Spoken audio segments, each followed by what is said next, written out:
Hello everyone! Hello mga kalalabs! And for today's video po natin ay gagawa po tayo ng homemade or DIY air freshener. Do it yourself nga lang po ito mga kalalabs, kaya po napaka-easy peasy lang po nitong gawin. At sobrang basic nga lang din po ng mga kakailanganin natin sa paggawa ng ating do it yourself air freshener. Ayan, kakailanganin lang po natin ng ating mga rock salt na asin dyan. Syempre ang ating Fabcon, ayan, kahit ano pong pampabangong pwedeng gamitin na Fabcon ay pwede, depende po yan sa inyong gusto mga kalalabs.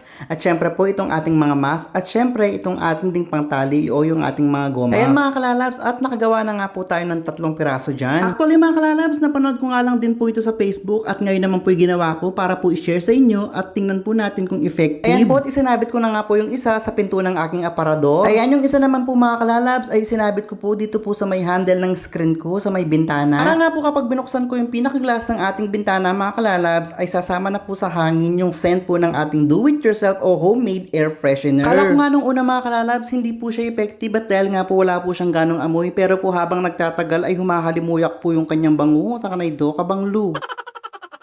Ayan, pagpasok ko nga po sa aking kwarto mga kalalabs ay naamoy ko na po agad yung scent po ng ating do-it-yourself air freshener. Uy!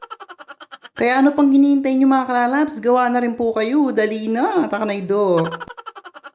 Ayan, kapag po nakagawa na nga po kayo, balik po kayo dito sa video at mag-comment po kayo kung effective. Nilagay ko na nga lang po pala sa loob ng aparador ko yung last ko na nagawa mga kalalabs para naman po dama ko yung Fabcon sa aking mga damit. Taka na ito.